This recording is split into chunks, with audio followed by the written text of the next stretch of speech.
Hello everyone. In this lecture, we are going to discuss about types of machine learning. Machine learning is basically divided into three main types, namely supervised learning, unsupervised learning, and reinforcement learning. Supervised learning learns from labels, unsupervised learning learns without labels, and reinforcement learning learns from experience. First, let us see about supervised learning. Here, sample labeled data are provided to the machine learning system for training, and the system then predicts the output based on the training data. In this, we have input variables x and an output variable y, and we use an algorithm to learn the mapping function from the input to the output, which is expressed as y equal to f of x. Here x is the input, y is the output, and f is the mapping function. The goal is to approximate the mapping function so well that when we have new input data x, we can predict the output variable y for that data. This diagram illustrates the concept of supervised machine learning. We have various shapes here. Each shape is provided with a label. So we have hexagon, triangle, and square. The machine learning model is trained with this labeled data. After training, whenever we provide the test data, it identifies the label for that particular data. Here we have square and triangle. This is correctly identified. So this is the concept of supervised machine learning. One example for supervised machine learning is spam filtering. So based on the training provided to the machine learning model for whether it is a spam or ham, whenever the new email comes, it categorizes it into spam or ham. The supervised classification can be further categorized into two types based on the type of the target variable. If the type of the target variable is continuous, then it is called as regression. The example for regression is house price prediction, which is based on the size, location, and other features. If the type of the target variable is categorical or discrete, then it is called as classification.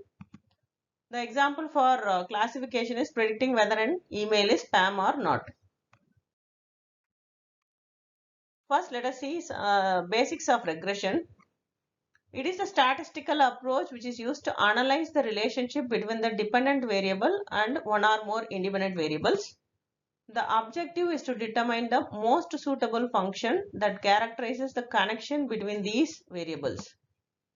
It finds the best fitting model which can be utilized to make predictions or draw the conclusions. It is used for predicting the continuous variables like weather forecasting, market trend analysis, etc. There are three main types of regression, namely simple regression, multiple regression, and non-linear regression. Next, let us see about classification. Here the goal is to learn a mapping from input x to output y, where y belongs to 1 to c. Here c represents the number of classes. If c is equal to 2, then it is called as binary classification. Here the output will be assumed to have either 0 or 1. If c is greater than 2, then it is called as multi-class classification. If class labels are not mutually exclusive, that is, if we describe somebody as tall and strong, then it is called as multi-label classification because we are giving two labels for one person.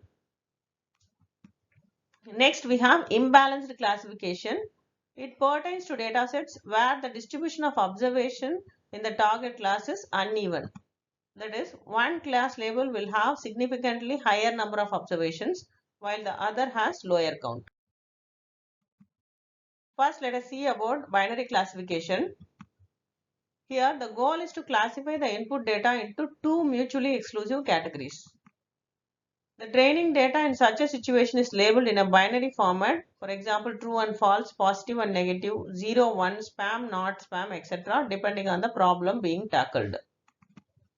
Let us see an example for this. So we have image dog, which is provided to the machine learning model.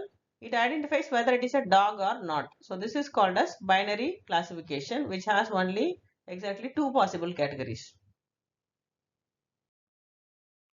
Next, we have multi-class classification. Here, C is greater than 2, that is, it might have at least two mutually exclusive class labels. The goal is to predict to which class a given input example belongs to. For example, here we have 4 classes, that is dog, cat, horse and mouse. All are mutually exclusive class labels. So the input image is dog. So it has to predict the exact class here. So it is predicting it as dog. So this is called as multi-class classification. So multiple classes labels will be provided. Among that, we have to choose the exact class for the input image. Next, we have multi-label classification. Here we try to predict 0 or more classes for each input example. Here there is no mutual exclusion because the input example can have more than one label. For example, we have input image here which contains both cat and dog. And we have classes dog, cat, horse, mouse. So it has to predict both dog and cat for this input image. So multiple labels has to be assigned to this particular image. So this is called as multi-label classification.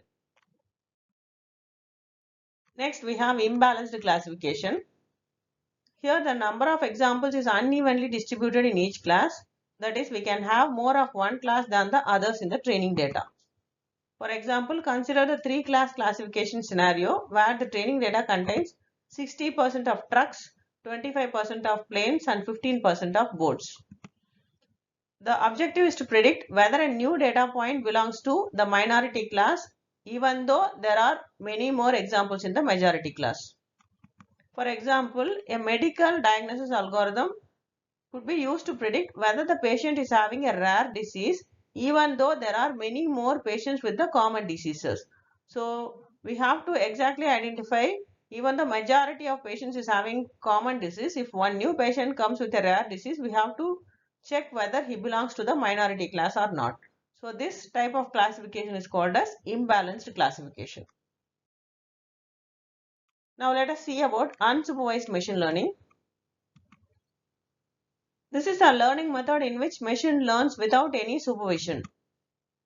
The training is provided to the machine with a set of data that has not been labeled and the algorithm needs to act on the data without any supervision.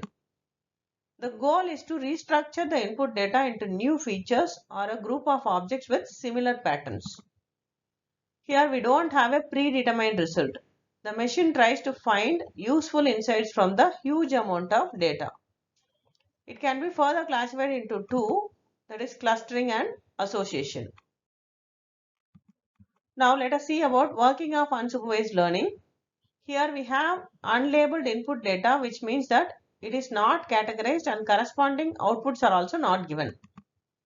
Now this unlabeled input data is fed to the machine learning model in order to train it.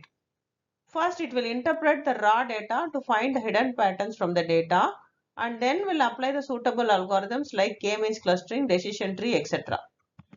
Once it applies the suitable algorithm, the algorithm divides the data objects into groups according to the similarities and differences that is available between the objects.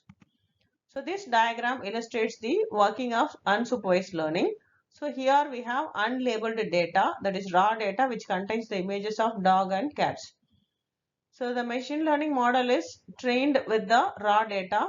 After training, it categorizes the images into two groups, that is dogs and cats, based on the similarities and differences.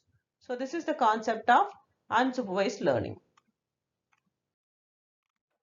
Next, let us see about types of unsupervised machine learning algorithms. So first one is clustering.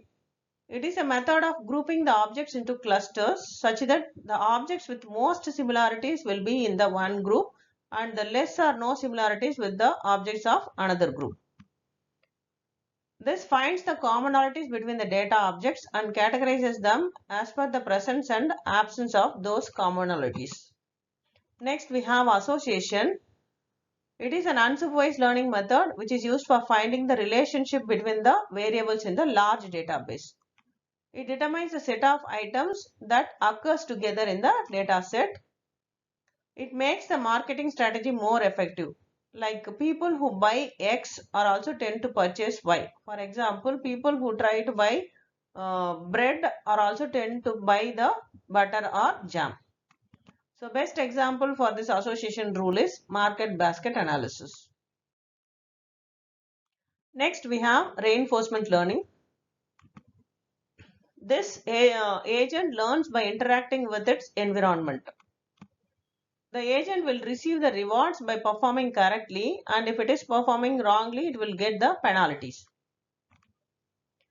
It learns without any intervention from the human by maximizing its reward and minimizing its penalty. It is a type of dynamic programming that trains the algorithms using a system of reward and punishment. So this diagram illustrates the concept of reinforcement learning.